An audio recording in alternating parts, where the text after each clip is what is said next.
ठीक है। तो ये बेसिकली क्या होती है, मैं अगर आपको इसका सेंटेक्स भी बताता हूँ और आप ख़ुद भी इसको समझ जाएंगे क्या होती है। ये कंडीशन पे डिपेंड करता है। अगर इसकी कंडीशन, आप कहते हैं ना अगर, ठीक है, अगर, इफ़, तो अगर कोई कहते हैं ना अगर कंडीशन, फिर कंडीशन आती है, अगर कंडीशन ट्रू हो तो ये हो, ठीक है, अगर फॉल्स हो तो ये हो, ठीक है, अगर मतलब सही में आता है तो ये हो और गलत में आता है तो ये होनी चाहिए। अब ये क्या है, ये क्या है, अब इनको देखते हैं। सबसे पहले जो इफ़ स्टेटमेंट होती है इसके सिंटैक्स देते हैं, ठीक है। इफ़ स्टेटमेंट सिंटैक्स, सिंटैक्स क्या होती है आपको पता है, तरीकाकार होती है सिंटैक्स।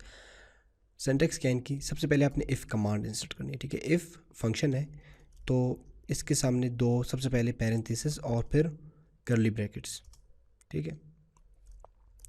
फिर आपने एल्स कमांड यूज़ करनी है। अगर इसको मैं आपको अभी बता दूं, इसी तरह एल्स भी आप यूज़ कर सकते हैं, ठीक है। मैं इसको आपको थोड़ी देर बाद बताता हूँ, ठीक है, ताकि आपको समझ भी आ जाए कि इसकी यूजेज क्या है। अच्छा, मैं इसको सेव करता हूँ। यहाँ पे कुछ भी नज़र नहीं आ रहा है, ठीक है। सिंटैक्स एरर आ रहा है बल्कि आपके पास, इसलिए आ रहा है सिंटैक्स एरर के सिंटैक्स ही सपोज़ गलत समझ लो। अच्छा, इससे पहले अगर आपने वेरिएबल्स पढ़ लिया है तो मैं एक वेरिएबल सपोज़ बनाता हूँ यहाँ पे, var variable x equals to, अच्छा ये आपको प्रोग्रामिंग में आपको एक चीज़ बताता हूँ, ठीक है सब। अच्छा, मैं वेरिएबल x को 1 असाइन करता हूँ। क्या बताना था आपको कि 1 जो होती है प्रोग्रामिंग में, इसकी ये ट्रू होती है, ठीक है, बूलियन में अगर आप देखा जाए, और 0 जो होती है वो फॉल्स होती है, ठीक है। 1 ट्रू होती है और 0 फॉल्स होती है। अब अगर x की वैल्यू 1 है तो क्या है, 1 ट्रू है ना। और डेफिनेटली अगर यहाँ पे एक जो कंडीशन है, कंडीशन ट्रू होगी तो सबसे पहले यहाँ पे कोड एग्जीक्यूट्स हो, कोड्स होंगे ना वो यहाँ पे एग्जीक्यूट होंगे, कोड्स है, ठीक है। अगर फॉल्स होगी तो एल्स में आ जाएगी, ठीक है, अगर फॉल्स होगी तो एल्स में आ जाएगी। अगर आपका कंडीशन फॉल्स है तो वो एल्स में आ जाएगी, सपोज फॉल्स, ठीक है। अगर ट्रू होता है तो यहाँ पे कोड्स वो होंगे, अगर फॉल्स होता है तो ये कोड्स एग्जीक्यूट होंगे, सिंपल। अब वेरिएबल x की वैल्यू क्या है, 1 है, तो 1 क्या है, ट्रू है फॉल्स है, आप बता दें। ट्रू है, ओके, ठीक है, ट्रू है। तो फिर देखते हैं कि क्या, अब यहाँ पे मैं कुछ लिखता हूँ, console.log भी आप लिख, उसको छोड़े आप अलर्ट में लिखता हूँ, सिंपल अलर्ट यू सपोज नहीं, फ़िलहाल मैं लिखता हूँ ट्रू, ठीक है, ट्रू लिखता हूँ। और इस बार अलर्ट, इसको मैं करता हूँ फॉल्स, वेरी सिंपल, सेव और रिफ्रेश। अब क्या आ जाएगी, अलर्ट 1 ट्रू है ना, तो डेफिनेटली ट्रू ही आ जाएगी, ठीक है। रिफ्रेश, तो देखिए यहाँ पे ट्रू आ रहा है। अगर मैं किसी रीज़न की वजह से मैं x को जाके इसकी वैल्यू चेंज कर लूँ, ट्रू कर लूँ, ठीक है, तो अब क्या हो जाएगी, फॉल्स नहीं, अब ट्रू चल रहा है। एक सेकेंड, ओ सॉरी, यहाँ पे मैंने वेरिएबल को कॉल ही नहीं किया है, डायरेक्ट मैंने 1 लिखी है। अब मैं वेरिएबल को कॉल करता हूँ तो डेफिनेटली अभी भी ट्रू आ रहा है, क्योंकि ट्रू है, ठीक है, मैं इसको 0 करता हूँ, 0 में चेंज करता हूँ।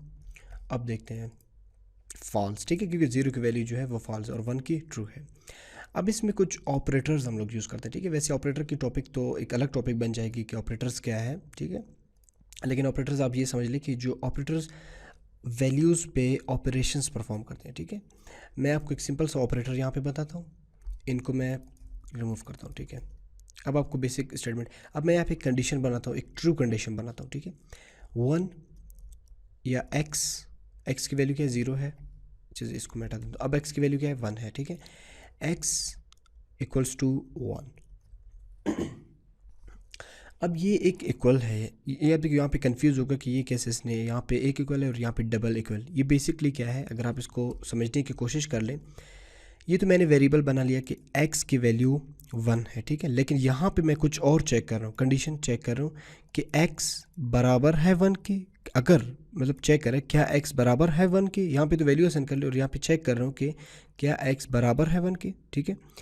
इफ़ यूज़ कर रहा हूँ, अगर x यानी 1 बराबर है 1 के, तो यहाँ पे मुझे ये कोड्स एग्जीक्यूट कर लो, मुझे बता दो अलर्ट येस इक्वल टू 1, ठीक है। अगर ना हो तो फिर मुझे, अगर फॉल्स है, ठीक है, नहीं हो रहे तो मुझे अलर्ट दे दो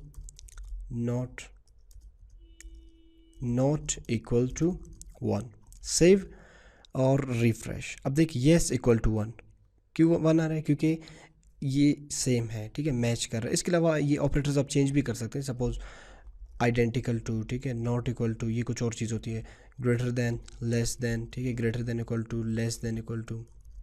लेकिन मैं आपको सिंपल स्टेटमेंट्स पढ़ा रहा हूँ, तो इफ़ स्टेटमेंट तो ये आप फिर बाद में चेक कर सकते हैं। इसके बाद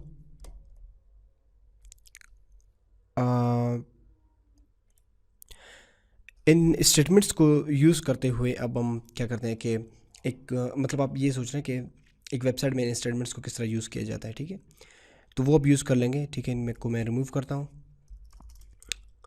किस तरह क्या करना है कि अच्छा सपोज़ मैं यहाँ पे ऐड करता हूँ व्हाट, कुछ लिखता हूँ, सपोज़ व्हाट इज़ या what is your language, what is your web language, what is your, what is your favourite web language, और इनपुट टाइप टेक्स्ट, एक बटन बनाता हूँ चेक, ठीक है। यहाँ पे मैं चाहता हूँ कि स्टेटमेंट के ज़रिए स्टेटमेंट चेक करता है कि आपने सही लैंग्वेज मतलब सपोज़ मेरा फेवरेट लैंग्वेज है जावास्क्रिप्ट या पीएचपी मेरा फेवरेट लैंग्वेज है, ठीक है। अगर मैं पीएचपी इंसर्ट करता हूँ, अगर वाकई में मेरा लैंग्वेज पीएचपी था, तो ये मुझे क्या कर लेगा, अलर्ट देगा कि यू आर राइट या यू गॉट इट। आप कुछ भी मैसेज ले सकते हैं, ठीक है। अगर रॉन्ग था तो ये आपको बता देगा कि समथिंग इज़ रॉन्ग, कुछ भी आप वो कर सकते हैं। अब सबसे पहले मैं क्या करता हूँ, अच्छा इसको आईडी असाइन करते हैं। आईडी क्या देते हैं इसको, इनपुट वैल्यू, ठीक है। और बटन को क्या आईडी असाइन करते हैं, आईडी BTN। अब मैं चाहता हूँ कि सबसे पहले दूसरी तरह बिल्कुल जो हम लोग पहले करते आ रहे हैं, गेट कर लो बटन को, ठीक है। और जब भी इस पर क्लिक हो, ऑन क्लिक, जब भी इस पर क्लिक हो तो फंक्शन चले, ठीक है। बटन पे जब भी क्लिक हो तो फंक्शन चले। और इनपुट जो अब क्या करते हैं, अब देखिए इसके अंदर आपने क्या करना है, वही जो मैं आपको बता रहा था ना कि जब भी कोई यहाँ पे अपना लैंग्वेज इंसर्ट कर ले तो वो चेक करता है। अब लेट सपोज मैं अपना यहाँ पे लिखता हूँ फेवरेट लैंग्वेज, या एक वेरिएबल में लेता हूँ, sorry, variable favourite language equals to, क्या आपका फेवरेट लैंग्वेज, मेरा फेवरेट लैंग्वेज है PHP सपोज, ठीक है। और इंटर्ड, मैं यहाँ पे एक और वेरिएबल बनाता हूँ, उसको देता हूँ नाम इंटर्ड लैंग्वेज इक्वल्स टू। अब इंटर तो क्या होगी, डेफिनेटली यहाँ पे जो बंदा इंटर करेगी वही लैंग्वेज होगी ना, कुछ भी वो ऐड कर सकते हैं ना, तो वो एक वेरिएबल होगी और इसकी वैल्यू हमें चाहिए। वैल्यू मैंने आपको पिछले वीडियो में बताया था, document dot get element by ID, किसकी, टेक्स्ट को गेट कर लो और इसकी वैल्यू, ठीक है, इस वेरिएबल में स्टोर कर लो। अब अलर्ट करते हैं, अगर मैं अलर्ट कर लूँ थोड़ी देर के लिए, इंटर लैंग्वेज रिफ्रेश, मैं यहाँ पे सपोज ऐड करता हूँ HTML, ठीक है। तो अलर्ट में सॉरी 26 पे मसला है, 26 variable inter language equals to document dot get element by ID text और इसकी वैल्यू, सॉरी ID टेक्स्ट है ही नहीं, ठीक है, ये ID इनपुट वैल्यू, इसलिए रिफ्रेश अप करते हैं। आप देखते हैं मैं सपोज यहाँ पे HTML लिखता हूँ, चेक करता हूँ, ठीक है, अलर्ट आ रहा है आपके पास, मतलब आपके कोड्स क्लियरली काम कर रहे हैं। अब स्टेटमेंट यूज़ करेंगे यहाँ पे। अब यहाँ पे मैं स्टेटमेंट यूज़ करता हूँ कि इफ़, ठीक है, इफ़ स्टेटमेंट यूज़ करता हूँ। कंडीशन अब आपने देना है, कंडीशन में लिखता हूँ कि अगर ये जो फेवरेट लैंग्वेज है, ठीक है, ये बराबर हुआ इंटर्ड लैंग्वेज के, इंटर्ड लैंग्वेज डेफिनेटली जो आप कर लेंगे इंटर्ड, तो क्या करना है, अपने सबसे पहले अलर्ट देना है, या आप कुछ और भी मतलब कंसोल से भी वो कर सकते हैं, या डॉक्यूमेंट डॉट राइट कमांड भी यूज़ कर सकते हैं। तो मैं अलर्ट यूज़ कर रहा हूँ कि you got it, very simple, you got it, ठीक है। अगर गलत हो, कोई और लैंग्वेज यूज़ कर ले, एल्स में आ जाएगी ना फिर, तो नोप, ट्राई अगेन, मैं यहाँ पे लिखता हूँ ट्राई अगेन, ठीक है। अब लेट सपोज मैं सबसे पहले अपना फेवरेट लैंग्वेज जो है PHP ऐड करता हूँ, तो देखते हैं कि मुझे क्या अलर्ट देता है, PHP चेक, तो ये आपको क्या बता रहे हैं, यू गॉट इट, मतलब सही काम कर रहा है, ठीक है। अगर यहाँ पे मैं कुछ और लिख लूँ, जावास्क्रिप्ट लिख लूँ, जावास्क्रिप्ट भी मेरा फेवरेट है, ये आप ना समझ ले कि ये जावास्क्रिप्ट से भाग रहे हैं, नहीं जावास्क्रिप्ट मेरा फेवरेट है, PHP क्योंकि I love programming in general, तो any language I would like. ठीक है, मैं यहाँ पे पाइथन लिखता हूँ, check, no yeah got it, मतलब ट्राई अगेन, अरे सॉरी, मतलब एल्स में आ रहा है। ठीक है, ये अगर मैं यहाँ पे दोबारा PHP लिखता हूँ, ठीक है, तो ये क्या करता है, चेक करता है कि यू गॉट इट। ठीक है, तो ये मैंने आपको एक अच्छी एग्जांपल बता दी स्टेटमेंट की, इफ़ स्टेटमेंट की। ठीक है, तो इनको आप अपने वेब पेज में भी यूज़ कर सकते हैं। और इसके अलावा अभी हम लोग ने मतलब जावास्क्रिप्ट में काफ़ी प्रोग्रामिंग पढ़ ली ऑलमोस्ट। वेरिएबल्स भी क्लियर हो गए, एरेज भी क्लियर हो गए, और अब इस इफ़ स्टेटमेंट्स भी। ठीक है, अब इसके बाद जो नेक्स्ट लेक्चर आने वाला है, इसमें हम एक जावास्क्रिप्ट की मदद से एक छोटा सा गेम क्रिएट करते हैं। ठीक है, एक छोटा सा गेम बनाएंगे जावास्क्रिप्ट में, बेसिक गेम होगी। तो मिलते हैं नेक्स्ट क्लास में।